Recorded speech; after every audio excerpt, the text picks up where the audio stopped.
these. There we Mm-hmm. go. Yeah, it's working. Okay, great. Ah, So, bienvenue, mademoiselle, to a very special episode of Sketchalog. Would you like merci. to introduce yourself to the fine folks at home? Oh, sure. So hi, I'm Venus. I'm a French, so I do French accent. Non. Okay.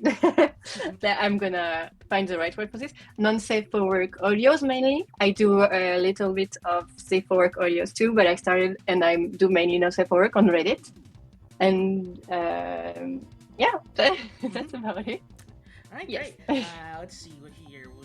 Where's that layer with your outfit on? No, that's not the one. There we go. So nice. Oh, so nice. I can't wait. So, how long have you been doing content like this? Even a little bit more than sorry, more than 1 year. I started on June of last year. Yes. Okay. And what made you decide to start doing this kind of content online? Was it something that you had always been doing when you were making content, or did you start making not safe work stuff at first, or? No. I started with non-safe work because I discovered non-safe work's audio as a listener. I think it's the case for a lot of VAs. I started with French ones. I didn't know Reddit did them at first, so I was on a French website that's now deleted, I think, from 2020. And from my way, I discovered Reddit and Gone Wild Audio from this. Yes. So since we're kind of just starting out, do you have any vocal warm-ups that you like doing before you do something? I should have some, but I don't have them. I love to talk every day, so I see and call my friends and my loved ones a lot. So I kind of think maybe it counts, but I don't know. Maybe I should do them. I don't know. And then, what are some parts of the voice acting process that most people don't really think about? Is there anything that's kind of comes to mind with that? Yeah, definitely the editing, especially if SFX is involved. So when we do just simple audios with no SFX and improv on the spot, it's a bit easier because if you're good at it, you can just improv whatever you want to say and post it. But when there's SFX involved, you want to make sure the sound level is quite right and there's no background noise. So it's a bit difficult. I struggled with that a lot in the beginning. A bit less now, but it's still hard. And then, what would you say is your favorite part of the process? Yeah, that's a hard question. Everything, because I'm lucky to do this as a hobby for free for now. So I only pick scripts I love. I do everything when I want and how I want to do them. So, and that's the case with comms too. I take comms how I like them. If I don't like them at all, I just don't take them. So everything is very fun so far. And then, what would you say your least favorite part of the process is? Again, maybe it's editing because it takes a lot of time, and you have to re-listen to your audios every time. So it takes a bit of time, and when you want it to be perfect, it takes a lot of time. It takes more time than the audio file you made. Right. I don't know if that's clear. I don't know if I talk good enough English for it to be understandable. That makes sense to me. Yeah. Thank you. So for any kind of actor, improvisation is a good tool to have in your back pocket. Do you find it easy or difficult to improvise should you ever need to? A bit difficult. When I do improvise, I make sure I have baselines prepared to guide me and not get off track too much. But if I improvise totally, I tend to do things over sometimes. So I'm not good at it for now, but it's getting better. All right. So, coming from an artist and having interviewed a fair share of artists, I know getting details for commissions can be more confusing than it has to be. What are some best practices for you when it comes to accepting new projects? What are things a job can say or provide in a script that makes your life easier and go much smoother? Definitely lots of details. Like I want to know everything, like how long you want the audio to be, what teams you'd like to have in it, what kind of names, and if you want also nicknames, and if you want certain acts or certain teams, if you want some sentences to be said also, like everything counts. When I have lots of details, it allows me to give the correct price also, and just to prepare ahead and give the best audio that can be made. Okay. Is there any like unnecessary information that you see in scripts or commission requests? Not at all. I kind of find again as like the most details I find in a script or com or anything, the easier for me it is to do the audio. Even when scripts indicate when to moan or something like that, I love it because sometimes I always do one shots when I do my audio. I always do them at once, so this way it's really natural, and I love doing that, and I don't have like it's not mechanical at all. So I love it when everything is written down. Yes. Okay. Is there anything you see in a script that makes you say, "Oh, I have to do this"? Like anything that's you really want to get that part? That's a hard question. Because like a lot of tags can make me say it, like a maid, teacher, like everything that can be done a bit better with a French accent. I will tend to jump on it because French maid works a bit better with French accent, French teacher, stuff like that. But also the team I love personally, like mommy, or like I'm a fan of family stuff, breastfeeding, stuff like that. I will do them. Okay. Are there any like red flags or like absolutely nots for you in the script? Anything that you just do not?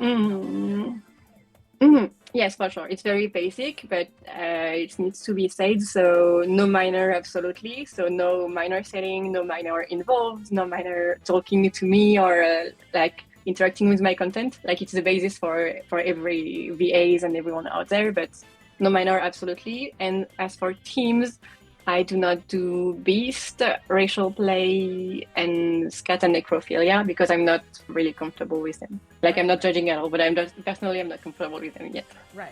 Okay. Do you have any characters in any like past parts that you've done that you're particularly fond of? Like anything you'd want to have like more scripts of or like a follow up to voice them again? I think so. For F4F, like I tend to listen to F4F a bit more, and kind of like again family setting stuff. I would like to see a bit more of them in F4F settings, but also more made scripts in F4F or F4M. It doesn't matter, and also more F for TM or TF because it's a bit more. I don't see a lot of them, but I would like to do more of them. Yeah, okay. For sure. Awesome. Have you gotten any like? I know you said you did some safe work stuff, but have you done any anything like that? And like, what kind of stuff have you done for that?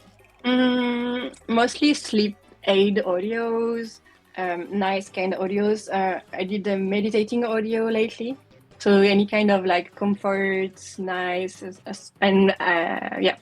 So I think that's about it. Are you like looking to do more like safe work parts? Is there anything that's like you'd want to like put out an audition for like something that you see or something like that, or are you just kind of content with doing this as a hobby? I think so. I would like to do more of them because it's really useful to people too. Even though I know most like some people use non-safe work to sleep or to relax. I think safer work to also sleep and relax, just the classic way is also needed.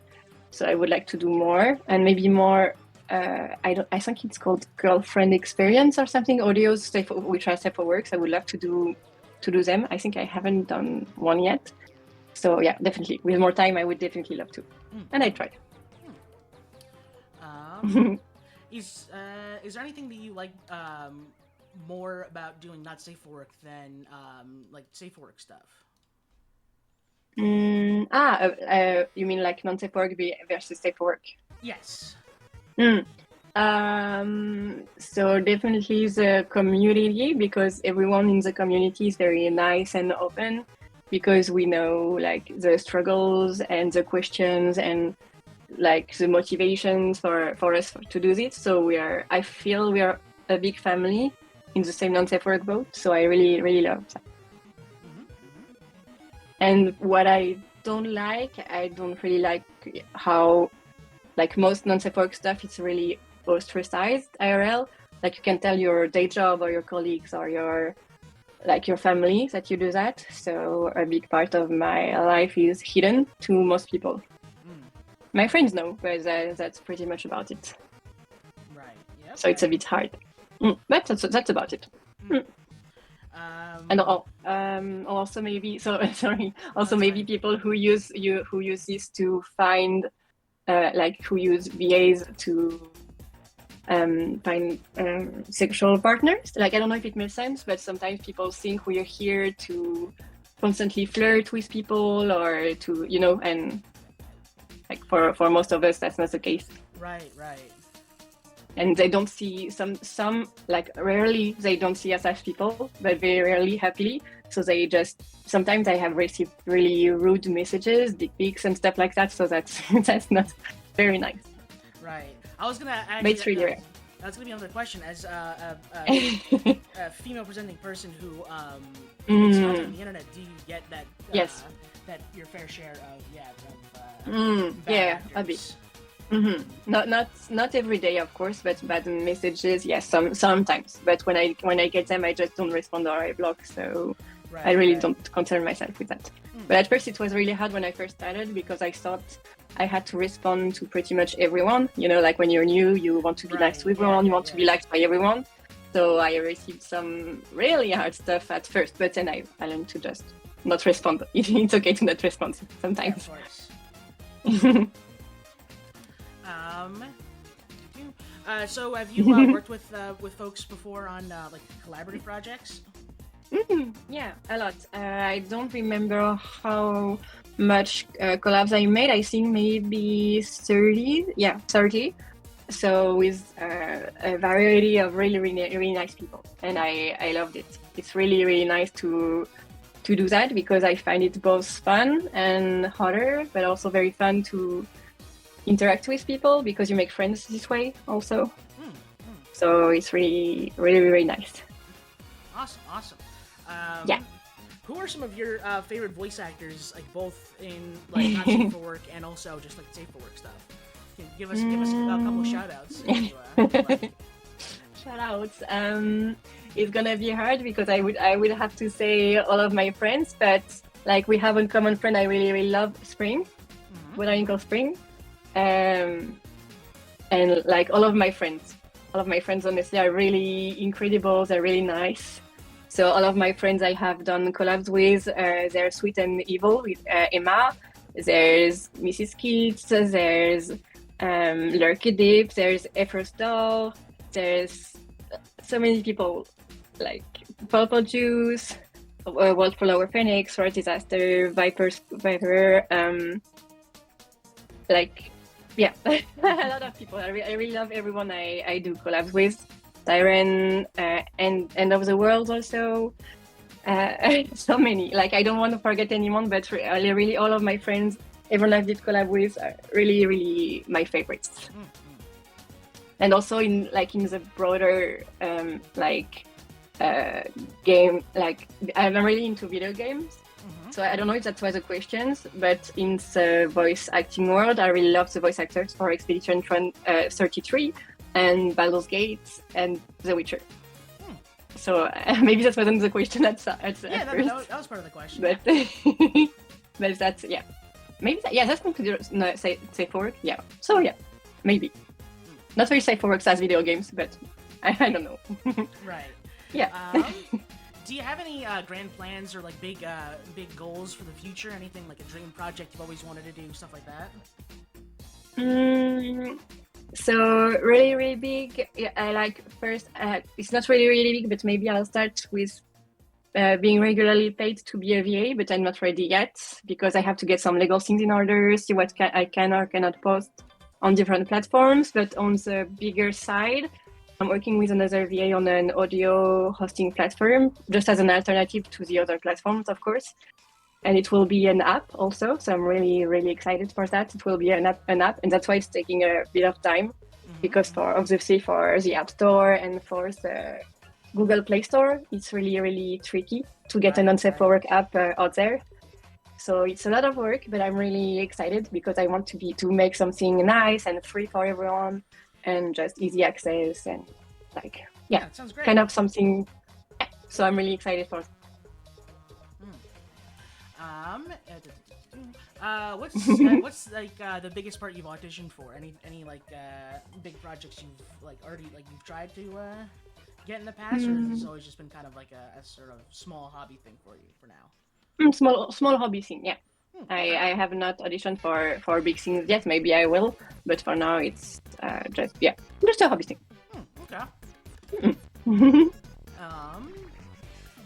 So with any kind of craft and whatnot, there's always you always pick up things as you go along. Have you sort of picked up any new skills as you've been on this kind of VA journey of yours? Yeah, for sure, definitely. Of course, the acting part, because at first I'm still kind of shy and not a good actress at all in real life. I don't know how to hide my emotions at all. And here, when I do audios, I really love getting into different characters. So I've definitely learned how to do that, like the girlfriends, the moms, the maids, the friends, the mean ones, the kind ones, a lot of diversity. So I'm really happy. And also editing, as I said, it's really, really hard to do. So at first I was really, really bad at it, but then I picked up. I picked up on it. I'm not. Yeah, I think that's how it's said, and I do it faster and a bit easier. And I'm waiting for a new microphone to produce higher quality sound, so it's gonna be much smoother. Yeah, that's exciting. Yeah. And then, are there any skills that you'd want to kind of learn or pick up in the future? Anything that's kind of interesting you that you might want to take advantage of learning about? Just perfect this once, I guess. Yeah. I don't know, in the voice acting world or in general? Just in general. Yeah, maybe just getting better at doing high quality audios and nice immersive sounds, and in general maybe drawing, because I would like to, but I don't know where to start, where to learn. Obviously, the best place to start is just to pencil and paper, but we can get into that later. So follow-up question to learning new skills. Writing is kind of an equally important step in a process of making good lead art and stuff. For someone who maybe not has as much experience with writing, how do you think they can improve, especially without being able to physically see improvement with art, or hear improvement with voice acting? You mean the ones who are already writers, or the ones who want to be writers for non-safe work stuff? That one, yeah. The latest ones, the ones who want to get into non-safe for work writing. Yes. So I'd say again, write a lot of details. The most details you could write, everything you want to write, you can. And if the artist doesn't like it, if it's just small changes, they can ask you about it and just change it on their side. So yeah, even settings, door openings, any sounds that need to be made by the voice actor, everything that's important to you, write it. And also I would say write everything you're into, everything you would want to see in the world. There is a writer friend that told me, be the change who you want to see in the world. So she just writes whatever she wants to see more of, and that's a really, really nice step to start. When you have a specific thing and you don't see it, and you can totally just write it, and it will go nicely. Okay. What is a piece of equipment you couldn't live / do your job without? Oh, my mic, definitely. Because I find it produce, of course, better audio. Even though I have my friend Purple, for example, who does everything on her phone and it sounds amazing, but my phone doesn't sound as amazing. So my mic is definitely my go-to equipment. And then with so when you kind of like become like a film student and whatnot, they oftentimes mention that they notice like editing mistakes or like stuff that they didn't notice before when they watch movies. Do you feel the same way when you're listening to like voice acting performances, where you like kind of notice like, oh hey, they did that instead of doing this? Yeah, kind of. Like, I don't know, it depends. When I really pick an audio with themes I love for its listening, of course, and I often do so. I don't remark anything because I'm very into it. But if I'm doing a beta listening for friends, or if I'm doing a listening where I'm just a bit more focused on the background, like, I don't know, maybe the editing. So I notice the sounds, how they incorporate it. Also, like, of course, the tone of the voice and how lines are delivered and everything. But I've never found anything bad. I really love everything there is in the world or inside. And then, kind of last question we have here is, do you have a work you're particularly proud of? Not necessarily the most popular work you've done, but something you just like, I nailed it with this one. That's a very good question, because I think I've done more than 200 audios by now, and the big majority is not safe for work. But let's see. I'm gonna think about it, because I've done a lot.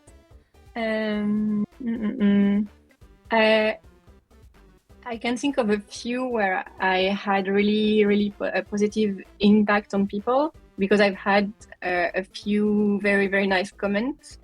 So for me, I have done something which is called waking up as my bimbo, and I had a listener who developed a bimbo fetish thanks to that, and he said that it was really nice and he had discovered a new side of himself. So I think that's the kind of audios I'm the most proud of, because I love to know that it has made an impact on one person, two persons. Like, even if the audio isn't doing so well, I had an audio's F4F. I think it was a guided masturbation audio. Again, it was by my friend Wicked Mrs. H. And number side, it didn't do like exceptionally well, but I was proud of it anyway. And I had a woman who said she had her first orgasm thanks to it in her 50s, I think, or 40s. So I was really touched by this comment. Yeah, wow. So, yeah.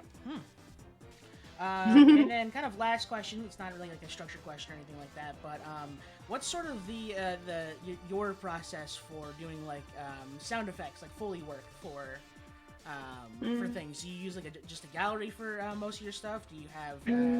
I know our mutual friend Spring uses slimes for her sound effects, which is she told me about that. That's so fun. That's so amazing. Yeah. Like, thanks to her, I tried slimes. So maybe for me, maybe I don't have the right kind of slimes yet, so it's not working well for me, the slimes. But I use a toy with lube for wet sound effects and such. So it produces nice sounds, and I have a mini, I think it's called a lavalier mic, a mini mic you can wear, and I record all of the sounds with this one. And I also record the moans and the sucking sounds. For example, my little trick for the sucking sounds, which was secret, but I can tell you, I use lollipops and such, because of course it's nice to the taste. So, and it's really helps with the sounds.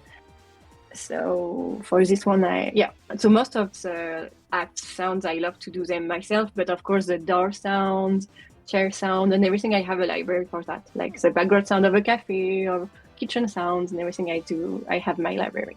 Okay. Yeah. And that is all of the structured questions I have. As per usual, I like to allow my guests to have the interviewer mic and ask me any questions they might have for me. Yes, for sure, with pleasure. So, since when do you do those really nice, really cool interviews? I started doing them about, I want to say in June. I think, yeah, probably June. Wow. Yeah. Of this year? Yep, this year. Wow, that's so nice. Yep. You're really like you have really mastered it. Thank you. I appreciate that. Like you have such great and to the point questions. I really really love it. And you master the technique also because it must not be easy to draw while talking to people. So really, really, really incredible job. Thank you. Thank you. And what did you? I don't know if my phrase will make sense. Why did you start? What motivated you to start? I think what I've always kind of wanted to make content online. I think it was kind of, I kind of grew up in like the age where like YouTube and stuff was like really big. That I always wanted to do that just like in general, but with this particular thing with like the streaming and the VTubing and stuff like that, I think it was all like that I could do this kind of stuff, and I didn't have to like have face cam and all that, because I'll be honest, I'm a bit self-conscious of my face and stuff like that, so that's totally okay. Yeah, you want to protect your identity and everything, that's totally okay. But yeah, so I when I found out that it was possible to do this kind of thing, it was like just something that I wanted to kind of do. So you were like, so you already knew the like VTubing VA world before then, I guess. That's also cool. And since when do you do you do art? Since when are you an artist? Because your drawings are really really beautiful. Thank you. It's kind of always been something that I've been able to. It was the thing that I was always like able to do even just a little bit well, and then kind of not really being able to do anything else well in school. I was kind of just like, oh, this is just like my thing now. Yeah. Oh, that's really nice. And what do you have something you prefer to draw? That like any favorite themes? I think definitely I have at least very recently preferred drawing ladies. I think yeah, definitely that. I think just like any kind of like interesting characters is also just like good, which is good for this because I'm able to do that with like VTubers, and even not safe for work artists have like original characters they like us, and they're always very interesting to draw. That's true. That's true. And like, have you ever had any difficulties with the process, like of drawing, interviewing? The closest I would say I had was I had a guest who I wanted to have on who hold on. No problem. She only spoke Portuguese, but she had a friend who was willing to like be on stream, and she was also an artist, and she was willing to translate for her. So that was a that's really cool experience. Yeah, that's really like a great solution for this kind of problem. Because indeed it would have been a bit more difficult with Google Translate or something. It would have taken more time, I guess. Yeah, for sure. Also, like I'm gonna inspire myself with your questions. But like, do you have a big project, something big you want to accomplish, like both with interviews or with your art in the future? So I have, and I'm. This is very very much in the early planning stages, but I am planning on doing a big charity stream in December. Wow. Yeah, it's gonna be so I don't know how familiar you are with like streaming terms and stuff, but there's this the concept of like a donathon, which is a marathon, but it includes like donations and stuff, and it like extends the timer on like whenever you get new donations. So when you stream and people donate, they donate to charity? Yes, the money goes directly to Oh, charity. wow, that's so nice. Do you have a charity in mind already, or several charities, or maybe later? I do have one in mind. It's the Immune Deficiency Foundation. Oh, that's so nice. Yeah, I'm currently working with my my lovely manager on planning something for that. Hopefully, we can have everything ready by December. But yeah. I can't wait. It sounds really, really great. Yeah. So on the stream you will do drawings, or will you do other kind of streams? We're kind of working on that. It's probably gonna be like a mixture of like drawing and like playing games or just like whatever. Yeah. Like setting goals like for donations and then like doing stuff based on those goals probably. Oh, that's so nice. Yeah. That's really a great idea. Also, I guess like just as you asked me, when like do you have stuff you don't want to draw at all? Like no. I think as of right now, I'm kind of in a spot where, at least for taking commissions, I will accept pretty much anything. I know recently I accepted a commission, which ended up turning out to be very, very fun. The commission was very, he's a pretty cool guy. But it involved like gun play, like a character was sticking a gun in another character's mouth as like a power move kind of thing. And I've never done anything like that before, and yeah, like I was just like yes, because like the money's the money, right? Of course. Yeah. Like, and especially if you're not totally against it, it's always fun to see if you like it or not after. Yeah, I think like scat and like non-consensual stuff, consensual stuff is kind of where I would probably draw the line. It would have to be like a pretty substantial amount of money that they'd be willing to pay me for. Yeah, I totally understand. Yeah, because you're not comfortable yet, totally with these themes. Yeah, now. Of course, it makes sense. And like, what's your process for comms? Like, how do you do them? How does it work? It's pretty much just like what you're seeing me draw here. Like art comms and stuff like that are like relatively simple. It's more just like getting the motivation to do them every day. Of course. But yeah, when that does happen, then it's pretty straightforward, and you just kind of do them. So you're a pro artist, or did it start as a hobby and you maybe would like to go pro after?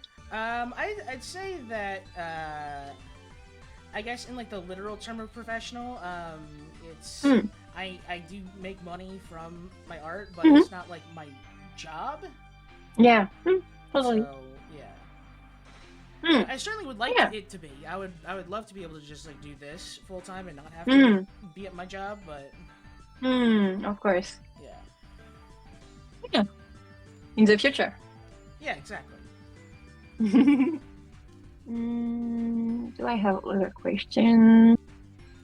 And is it the same with voice acting? Like you, at least on my part, do you like people to have the maximum amount of details for what they want you to draw?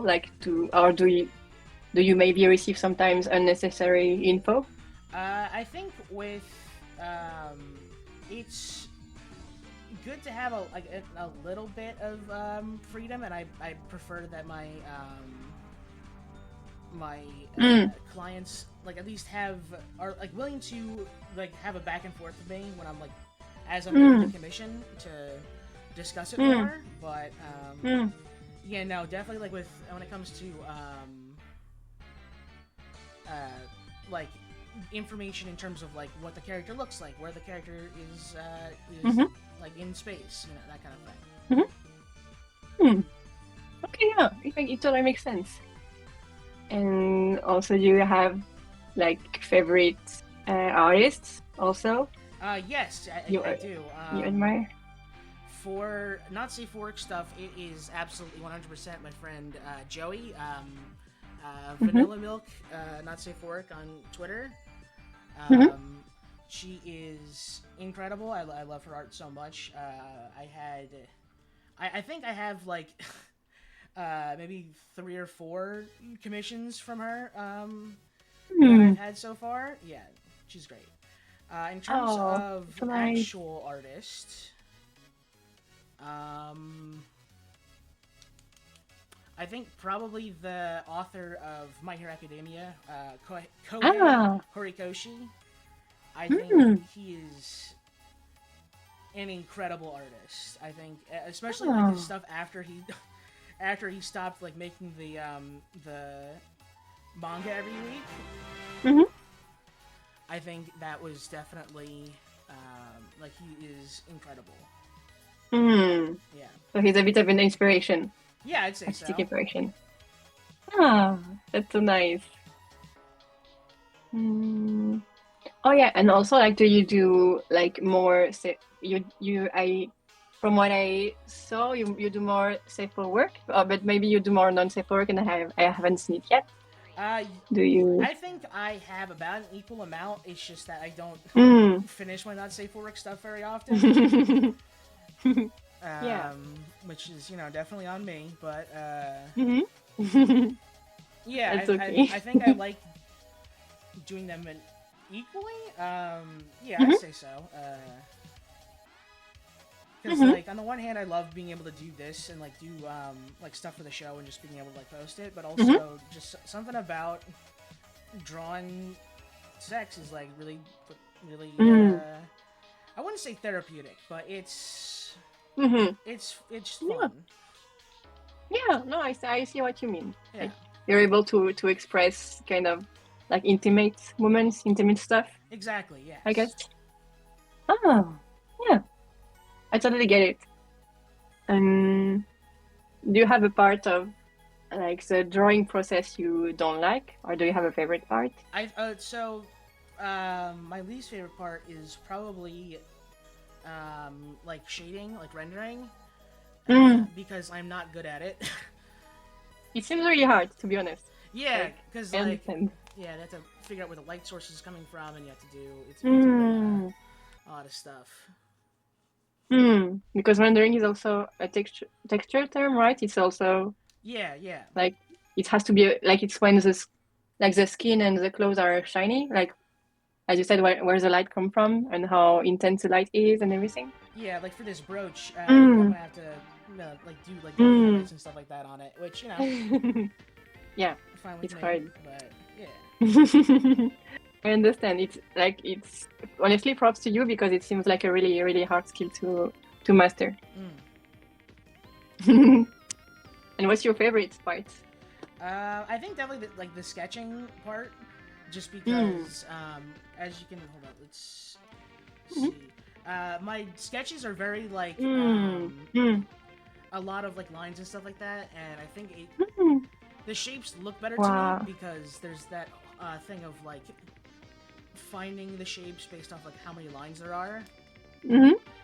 So Wow. Yeah, I really love it. Like the line style and the color are really similar to like the stuff we see in museums. To be honest, like it's the same red color on the like kind of beige paper.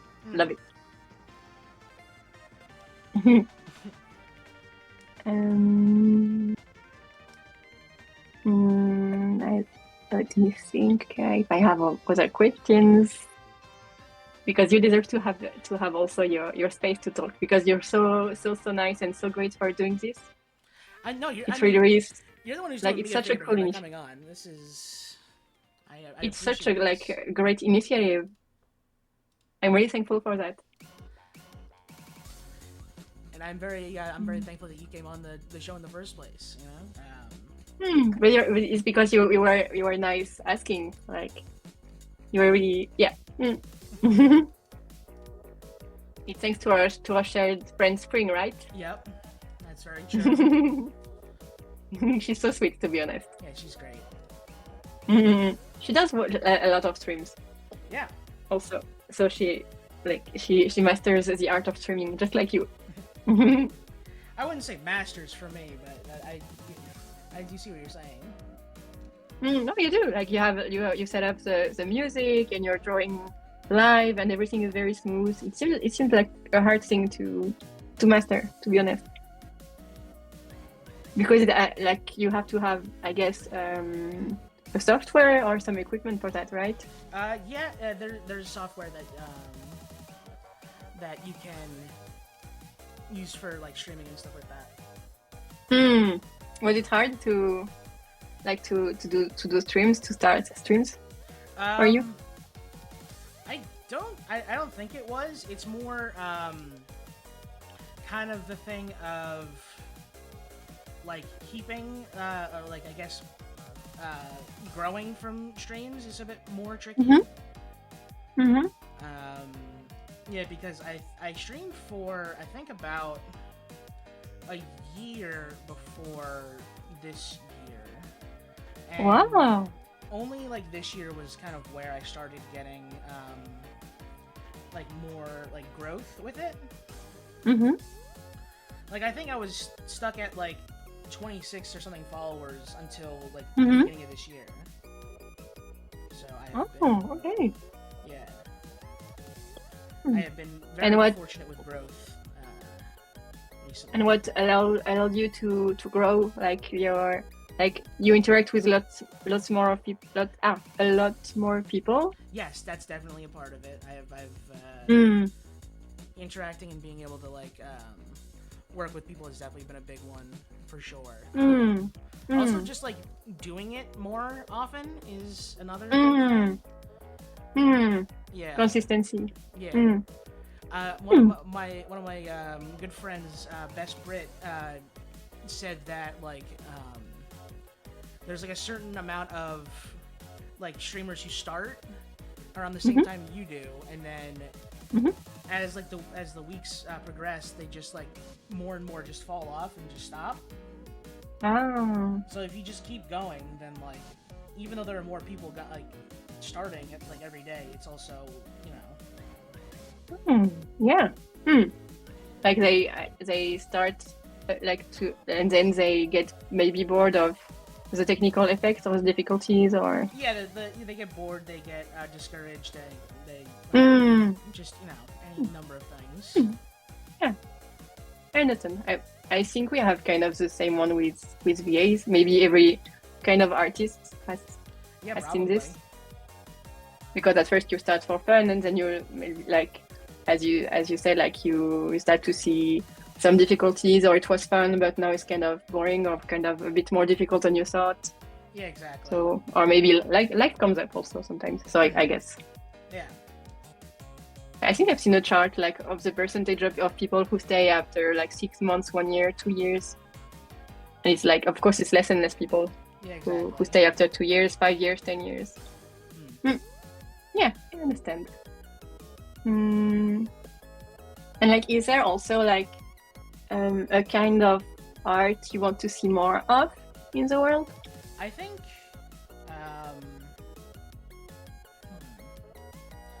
it's a good question. I think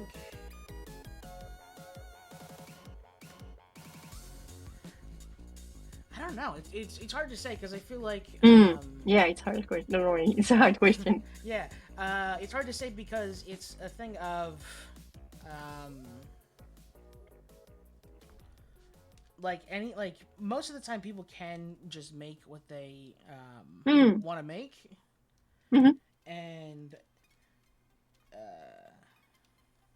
I think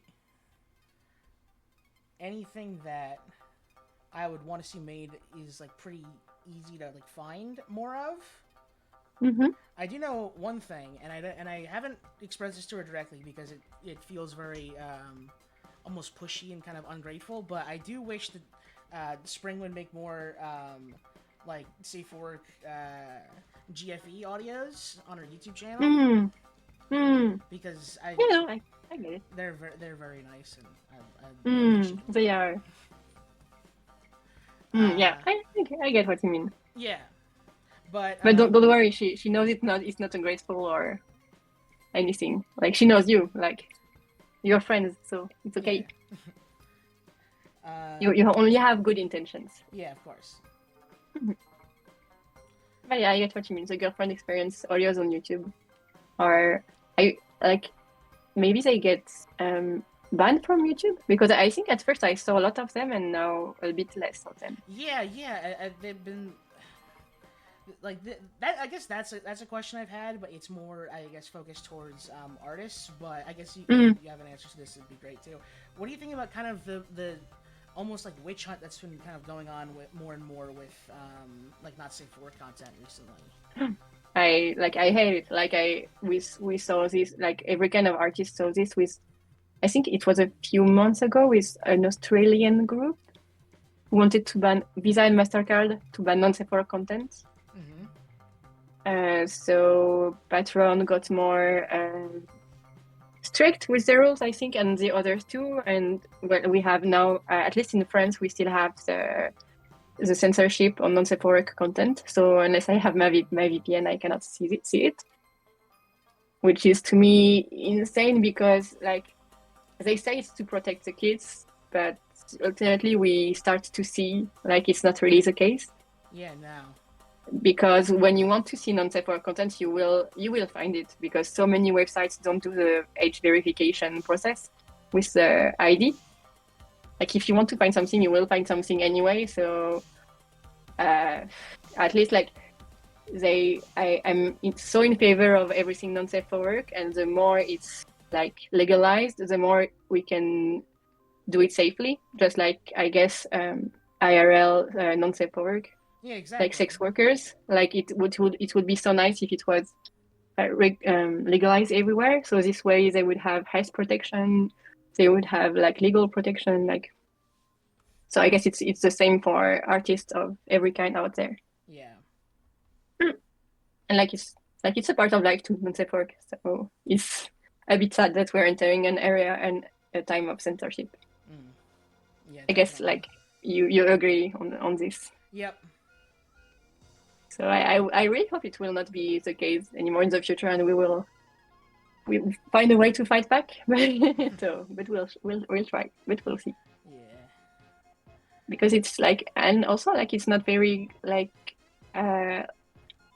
logical, because Patreon like I think it forbids Rumble faps, any kind of mommy, daddy, even if it's not incest at all. You cannot say mommy or daddy in your audios or like post it. Like it's really like you can only use, I feel if you want to use Patreon the right way, you can only do safe for work on it.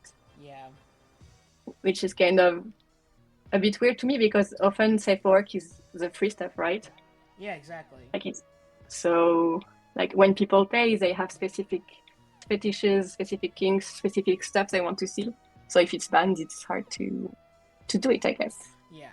That's also like a bit of a reason why I haven't started any kind of paid stuff yet, because I find the rules are really, really confusing. Right. I don't want to get banned, so it's hard to do any like, because I got banned by Coffee, like the platform Coffee, because I told them like they had a non-safe for work or safe for work option. So of course I told them the truth, and I told them non-safe for work, and I said free audios, and so they banned me on the spot. So I cannot have any Coffee account since then. So that's a bit hard to master what's authorized and what's not. Yeah, it's ridiculous. Yeah, I really hope it will change. Let's hope it will change. For all of us, it will be easier to live and to produce our stuff. Exactly. I really, really, really love seeing you draw. Like it's so nice. Well, thank you. It's very relaxing. I have another question for you.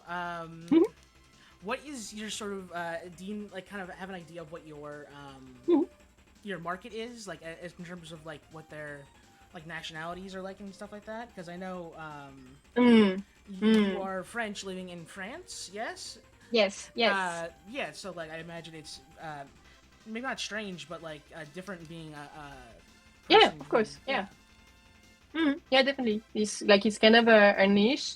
Like I don't receive like a lot of commissions. Maybe it's because, of course, even though I try to speak English the best I can, of course, the accent is still heard.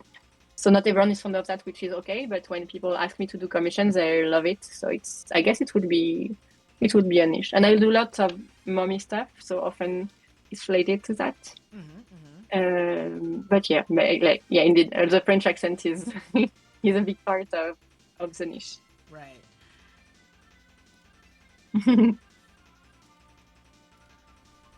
And yeah, I think that's like yeah. We shall see. Maybe there will be more niches in the future. Niches? I don't know how to pronounce it. Niches in the future, maybe. Maybe. Because like at first I was against also like the peace kink. To me, it was a bit uncomfortable to me. But then with time, I found myself a bit more comfortable, and I haven't done any public audio yet, but I've done a commission on it, and I found it not hard to do, and it was fun to do. So, yeah. So yeah, French teacher, French maid, French anything works works well for the niche I'm having.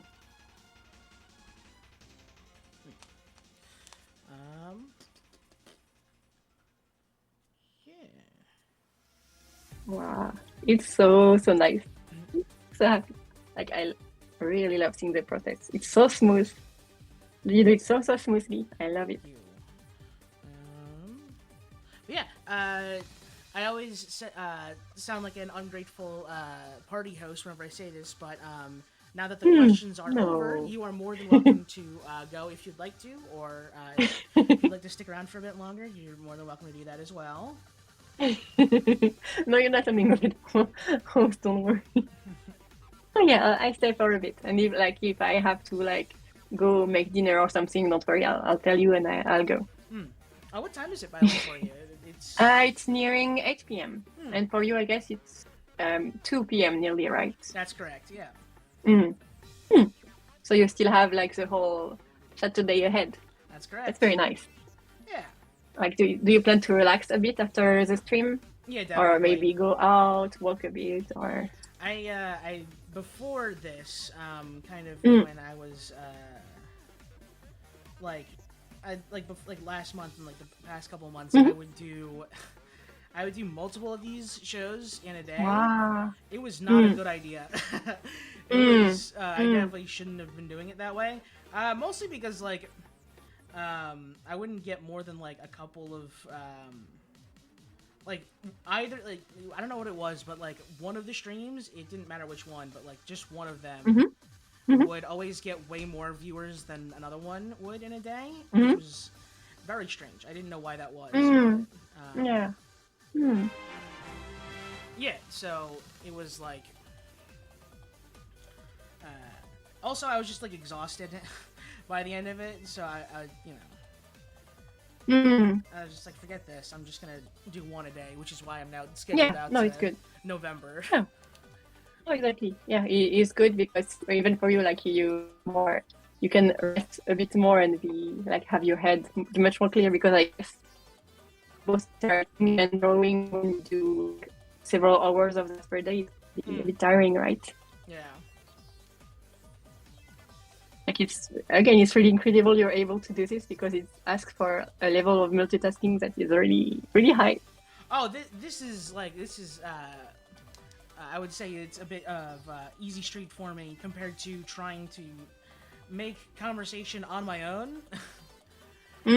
Because that's the main reason why I'm doing this is that before I would often try to do this just draw on my own on stream, and it was awful. Oh no, why? I'm sure it was great. No, I just talk about just random nonsense, and it that's okay. Almost unlistenable. No, I'm sure it was very fun. I'm sure it's fun. I mean, maybe there's somebody, but I definitely prefer doing it this way, because having. I understand. It's more. You have more structure this way with the questions. Exactly. And everything. Yeah, it allows for I guess it allows for a natural flow of the conversation, Yeah, because exactly. like you you ask great questions and in a great order also, so it allows for something really natural and logical. You really, yeah. I don't know if it took you a lot of time to find the right questions and to organize them, but they're really, really great. Yes.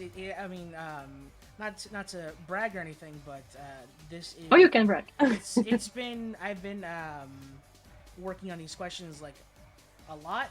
If you went back and look at my first interview, like most I have like most of these questions I asked you are not in the ones that I ask now.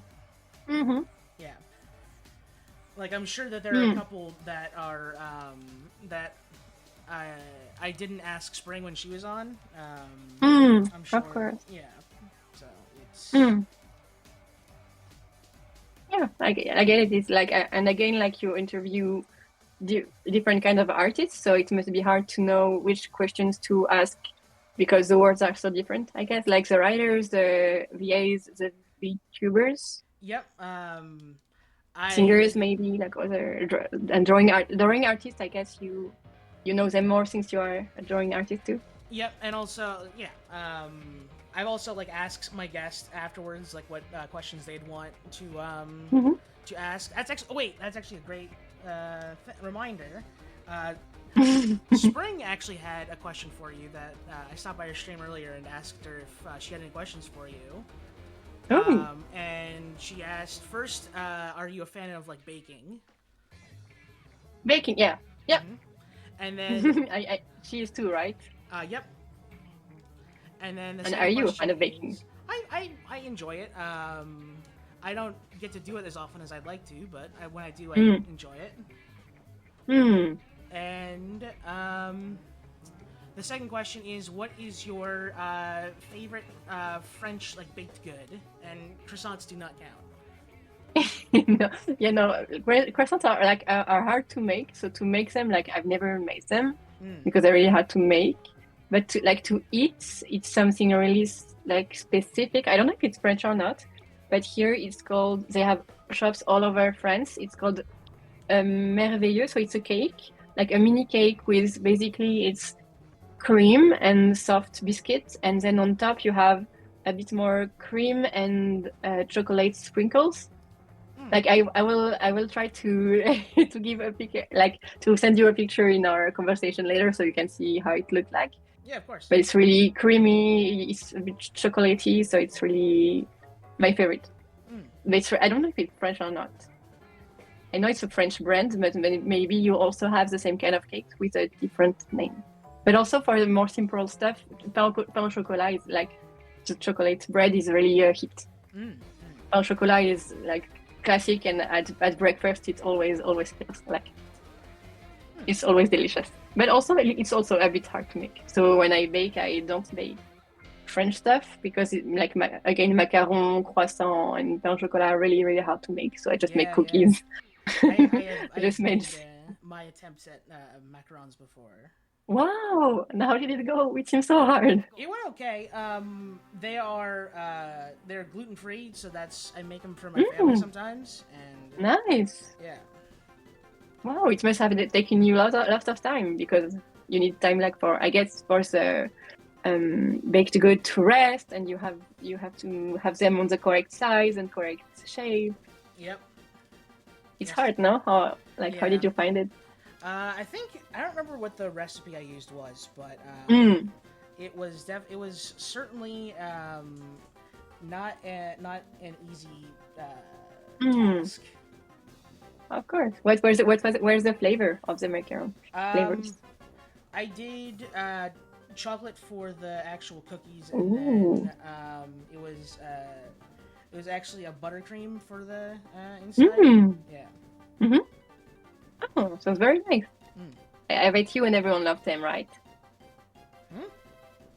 Oh yeah. It sounds delicious. They're very popular, yeah. It must have taken you hours to make, but I'm sure it was very, very worth it. Yeah, I'd say so, definitely. That's so nice. Baking is I find it's for like for macaron and everything, like it's such a precise task. It's much harder than cooking because you have to have the precise quantities, the precise temperature, the precise like cook, like again, like you have to cook them at an exact time, at an exact temperature. But if you do it less or more, it doesn't end up how you like it to be. Exactly, because it's my theory is that it's just because it is like there's one step to it, like it's just like putting it in the oven, and then that's where the everything happens. But like cooking, it's like you're like working on it the whole time.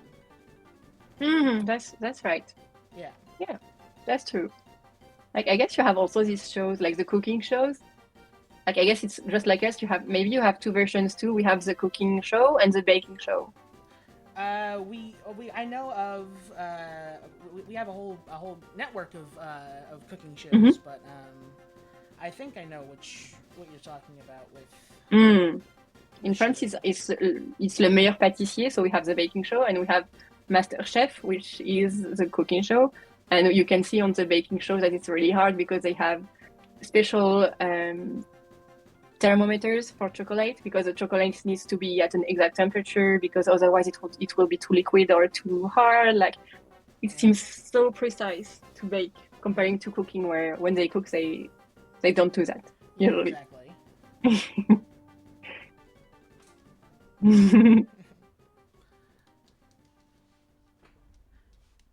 Have you done any like bread baking? Sharkbait in chat is asked about that. Especially bread. Yep. No, I haven't. Like I know my mom does, but I haven't yet. Is that something you'd like to? No, I've never made bread before. I would like to. And indeed during the pandemic we saw many people doing that. I haven't tried it yet, but I should. Maybe I need to buy like baguettes molds to make baguettes. Yeah, but I don't know. Maybe we don't need molds for that. If I do small baguettes, maybe it will be just in the normal oven. But if I do, I'll keep you in check. Like I'll tell you and send you a picture. Yeah, that'd be great. I'd love that. That's a great idea indeed.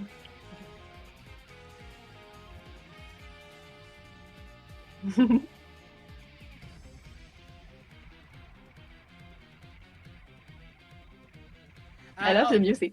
Oh yeah, it's great. This is from the anime JoJo's Bizarre Adventure. Oh. Yeah. Oh yeah, I've heard about that. It's really popular, isn't it? Yeah. I haven't seen it, but many people talk about it, and it seems like it's great. Have you seen? Yes. All of it? It's very interesting. I wouldn't say I would recommend it to you just because it's so bizarre, obviously, but I think it is definitely worth like taking a peek at.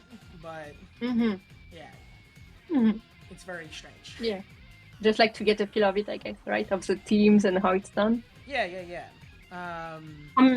How many episodes or series? Like how many? Oh, there's a lot. There is, I'd say, 6 seasons right now. Wow. Yeah. Wow.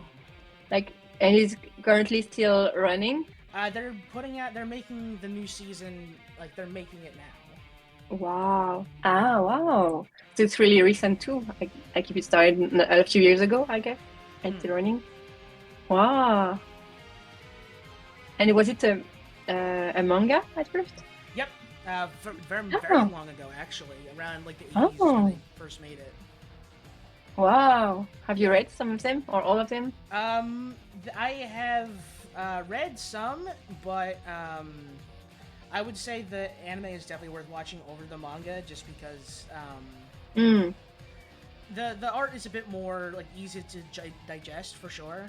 Because it's newer, right? It's of course, the 2010s and onwards. So. Oh yeah. So the style is different. Yeah, exactly. Oh. And have you like watched and read other animes and mangas? I guess so. Yeah. So despite being a VTuber, which is basically just an anime character, I don't watch as much as I think this identity has might imply that I do. Mm-hmm. I basically just watch the big ones that are like really long, really long. Mm-hmm. So, for instance, My Hero Academia. Obviously, I'm a big One Piece fan. Mm-hmm. Um,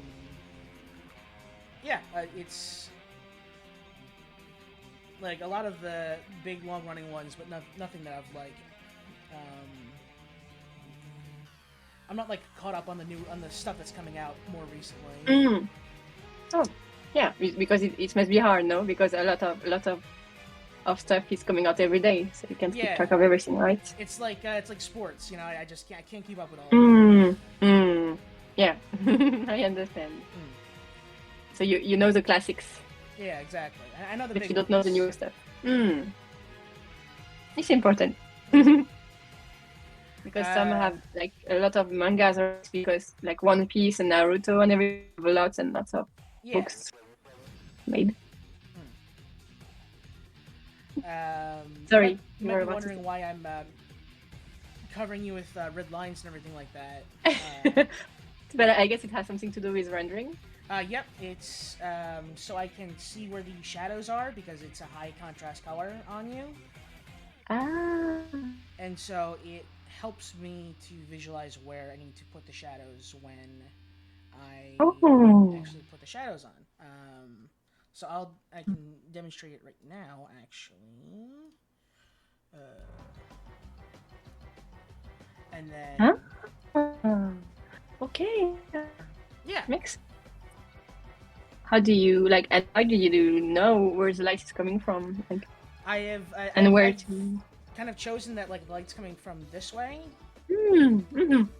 So I kind of just go around where I would think the light would hit and where the shadows would gather up on. Oh, and like again, how do you know, like when you have chosen your spot of light, or how do you know where the shadows will be? It is kind of more like intuition than anything else, just like thinking about where things would go. If you are a big source of help for me has definitely been watching like Warhammer painting tutorials. Wow, really? Oh my god. Yeah, because they are also very conscious of where lighting goes and all that. So it's there's a lot of like talk about doing like lighting and highlighting and stuff like that. And so I figured like for some reason like reading like art books and like taking art classes and stuff like that, it didn't click with me then. But first like when it's on Funny Little Soldiers, I was able to pick up on it. You found your like your mean of learning and expression. Exactly. Ah, that's very fun. Yeah. And like it's a big hobby also, no? A lot of people paint figurines. Yep. Myself included. I'm also a big Warhammer fan. Oh, really? So you don't have any favorite figurines to paint, characters? Yeah. I'm a big Necrons fan. Okay. I will Google what it is because I'm not very particularly versed in that. I can send you pictures if you'd like. It's like it's skeleton armor kind of. Yeah, like skeleton. They look really robots. cool. Yeah. Wow. They look so cool. And very hard to paint also. Yep. Wow. They look amazing. Have you read the Warhammer books? I've read one. There's one that's like a popular Necron book called The Infinite and the Divine. And it's basically how two of them just like squabble with each other for like centuries. And they really just want to kiss each other so bad, but they don't. Really? That's a bit, but it's I did not expect that. When I saw the picture on Google, I was not expecting that kind of sentence. Okay. But Like you can kind of see it, honestly, though, right? oh yeah, yeah. Honestly, like why not? Yeah. I love that. Oh my god! And like there are a ton of Warhammer books, right? So It must many be hard to books, keep up. yeah. And they're big books also, Yeah, a right? lot of them are, Like yeah, for sure. hundreds and hundreds of pages. Yeah, exactly. That one's not too bad, if I remember correctly, but I just listened to it on audiobook, so, Oh, oh, oh yeah. That's easier this way. This way you can do your house task or a walk or do something Yeah, exactly. while you listen. Ah, I get it. It's easier. Mm-hmm. You reading anything recently? Anything that you like? That's a good question. Let me see. I have bought a book on the concept of blind dates with books. Uh-huh. I have not opened yet, but I really really love this concept. And every time I buy a book from this kind of project in libraries, Yeah.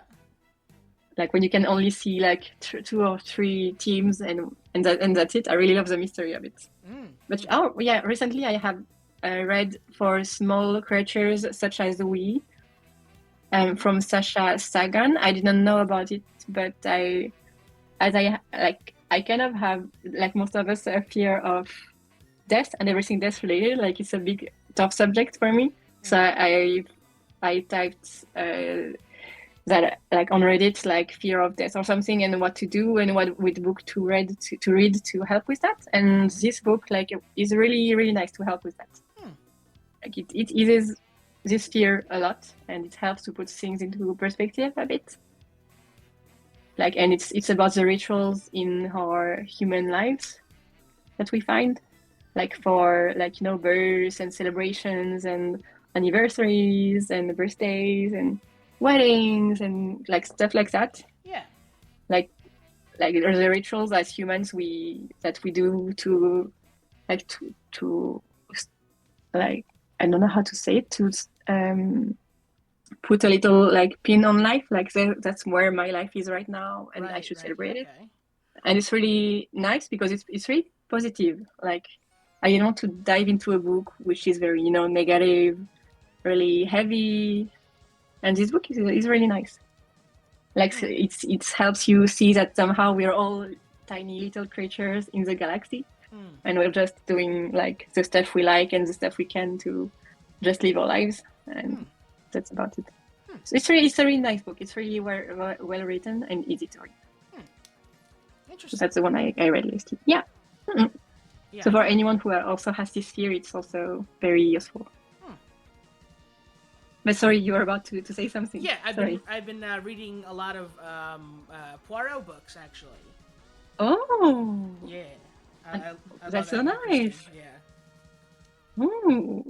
Like as French, because the name sounds French, but I'm not sure. He's Belgian. Belgian? Oh, that's why. Okay. How do you like them? Do you like them a lot? Oh yeah, they're great. I used to like Sherlock Holmes a lot, and I still kind of do. But I feel like the Poirot stuff is more like it's more focused on like people and like their kind of like the psychology of like the crimes and stuff like that. And I think that's a lot more interesting to me. Yeah, I get it. And Agatha Christie is more focused on the murders. Yeah. Than the people. Yeah. So you like the aspect of people analysis and why they do stuff. Exactly. And where they're coming from. As opposed to just like looking at like an ashtray and deducing stuff from that, right? Oh, and that's so cool. And how many books about Hercule Poirot does like exist in the world? There are a lot, yeah. I don't know exactly how many, but I've read 3 novels and like just a bunch of the short stories. Ooh, do you have favorites? I mean, it's kind of a cliche answer, but yeah, Murder on the Orient Express is still Oh. Very, very good. Well, it's not like it's not very like it's the most known one for nothing, right? Like, Exactly. Yeah. don't worry. Like it's not cliche at all. It's Yeah. okay. It seems indeed very very interesting. It's And funny because okay. I saw the I saw the movie Okay. before I Oh. knew about the book, which Oh. is interesting because I didn't know what the twist was at the end, which seems almost like ridiculous to have that be a concept, but apparently, yeah, no, I did not Mhm. know at the time. Yeah, Oh. Is it like a recent movie or is it an it old movie? was I think 2018. That sounds right. Oh yeah. Hmm. Yeah, Okay. Oh, nice. So you loved the movie, so and it made you want to read the book. exactly, exactly. Hmm. Oh, Spring's in And chat. that's Hello, okay. Spring. Hi, Spring. Hi, love.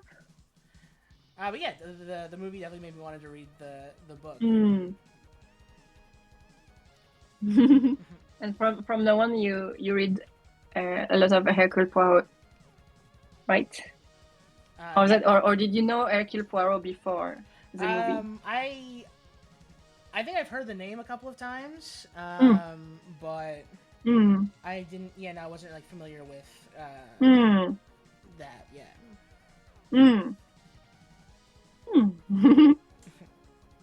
I love the Netflix series they have on this type of stuff. Like I think they have it on Netflix now. One of the Hercule Poirot movie.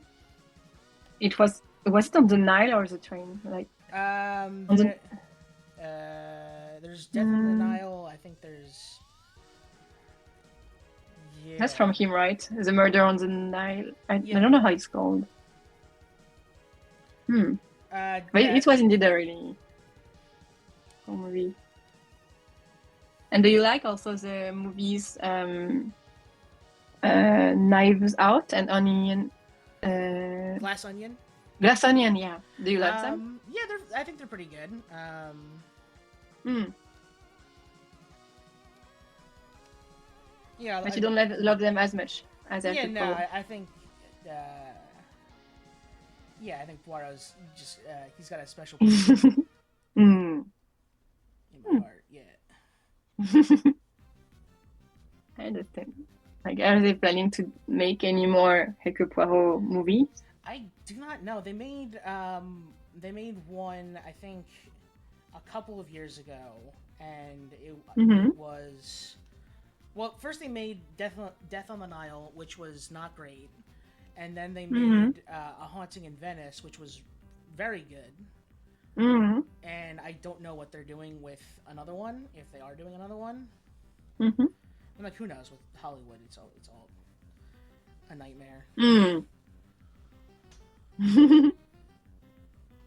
Because I guess for the books they won't be, the books are pretty old, so they won't make any more, right? Or maybe yes. No, I'm not sure. the author Agatha Christie, she died. Ah. Mm. Not super long ago. I Mm. say that not knowing the it's 1976. So I guess yeah, it's super long ago. Mm. But Mm. Yeah. yeah, Like yeah, as you said, not a lot, like not centuries ago, but yeah, like, exactly. kind of recently, but not that recently. Yeah, I get what you mean. Yeah. Okay. Mm. Mm. Okay. So maybe we hope for more movies, Yeah, or maybe new books that are kind of the same. Who knows? yeah, maybe. Maybe. I'm fine with like because she also has another series which I want to get into called Miss Marple. Oh. Oh. And her whole thing is that she's like an old lady who's kind of like she's kind of the town gossip almost, and she's always like listening in on people because they don't assume Mm-hmm. anything of her. Mm-hmm. Yeah, I think those are also very fun. Oh. And that's a series of books also. Yes, Mm. I don't know if they've made. They might have made like a mini series about it, but I don't know. Mm. Mm. Mm. Mm. And also, have you seen the new movie which is kind of like that. Thursday Murder Club. I think it's called that. It's called that. It's kind of new. I don't think so. No. Let me Google it because yeah, Thursday Murder Club. That's how it's called. Okay, yeah. So maybe not yet. Yeah, no, but it's definitely worth looking into. Yeah, it's fun. Like it's a setting in like kind of luxury nursing home. So it was like I saw it and it's kind of a fun setting if you like that. And but I don't remember if it focused more on the people or on the murder. I think like you as it's a movie, they have more time to also focus on people, so it definitely has a focus on people. So maybe you like it. Yeah. It's definitely worth checking out. But I don't know much more about the murder kind of series. But these movies are really fun. So I agree with you. I understand how books can be also fun because in books you also have this kind of twist, right? You discover page by page what's happening. So do you prefer, like, for this format, do you prefer audiobooks or do you prefer to, like, classic book reading in general? I think I prefer audiobooks. It's just, especially when driving, I love listening to audiobooks when I'm driving. Ooh. Yeah. Oh, yeah, that's a really nice idea. This way you can still be, like, it's not too, like, immersive where you cannot take your mind off it. So you can still focus on the road, but you still have a good thing to, like, listen to. Yeah, exactly. Very smart.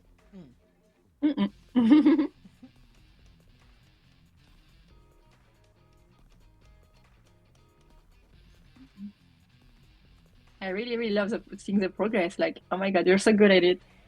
Thank you. With the subtle details, like it seems hard to do everything with like big zooms and to remember like every detail, shading, rendering, every pixel. It's a lot of like knowing what to look out for. I think, because like. For instance, when I was doing the line stuff before, I don't know if you can see it, but there's a lot of like thought goes into like the thickness of lines. Oh yeah. And that's something that I've kind of learned to do very recently. Focus on line thickness. But yeah, I think definitely if you want to start getting into like drawing and stuff like that, I think the key is to just like get into it, because like no matter who you are, no matter what you do, you're always going to get better if you keep doing it. Of course. Wow. Because like if you look, like I think if I look at like my my like first one of these that I did for somebody, I think I will definitely like see things that I don't care for in them. So yeah, you've progressed and like exactly. I have a better technique with time. Yeah, you know, you find new and different ways to look at things. You kind of you like figure something like clicks finally, and you're able to like see things in a different way. It's a lot of like that kind of growth in things.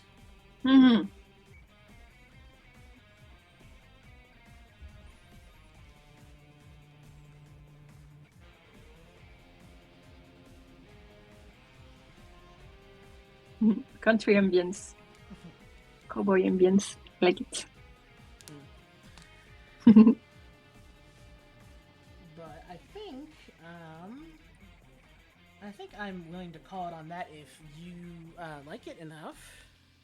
Oh yeah, I love it. Really, really love it. Really love it. Excellent. Let me just do Wow. my little. You have many layers. Yeah.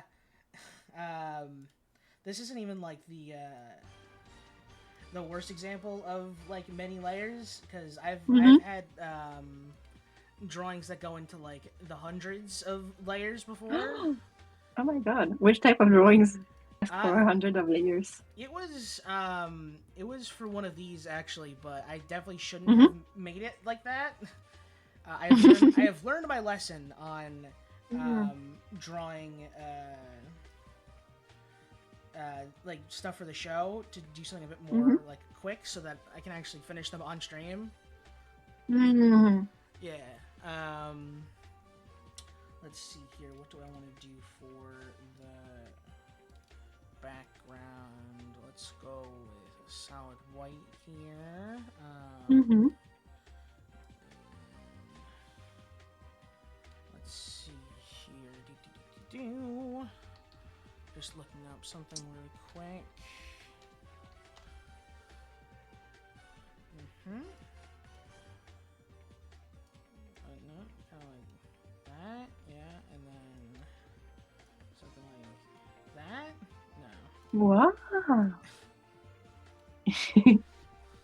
That's such a fun idea. Love it. Glad you like it, and then Mm-hmm. I want to do.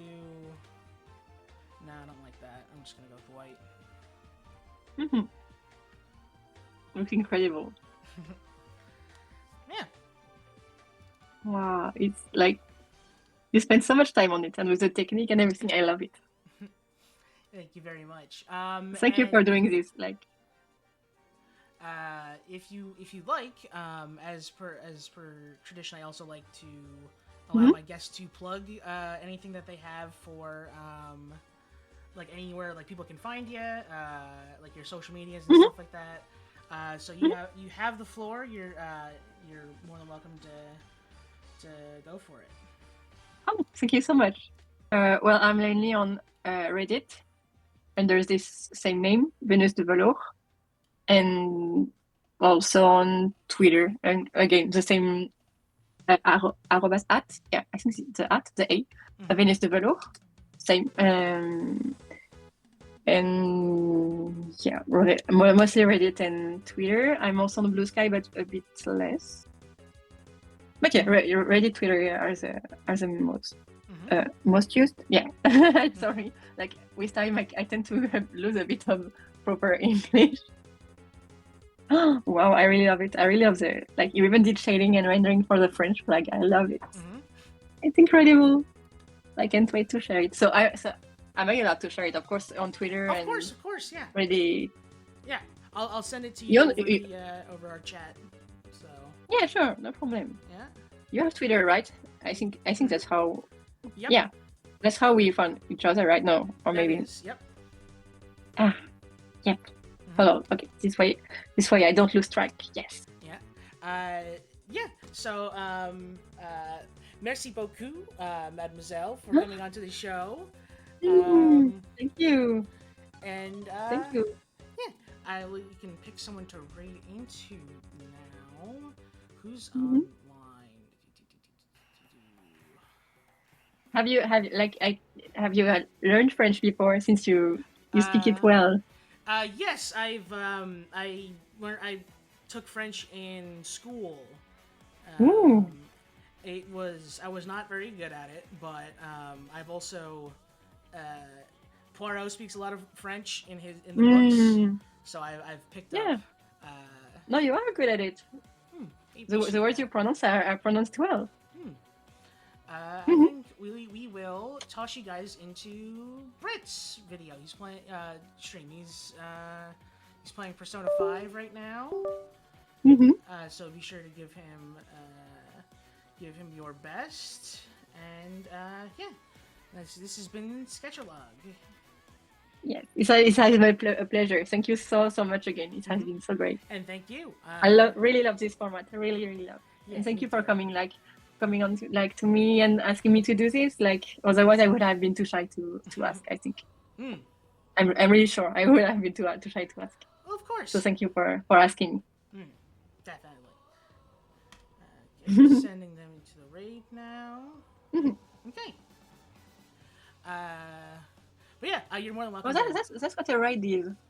A raid is when you send the your viewers to another. That's correct. Oh, okay, that's fun. So you send them to another one person's video. Yeah. Oh, I never knew what it was. Like, sometimes I see people like thank you for the raid, and Yeah. I was raided by someone, and I was like, what does it mean? Yeah. Okay. But yeah, you're more than welcome to stick around in the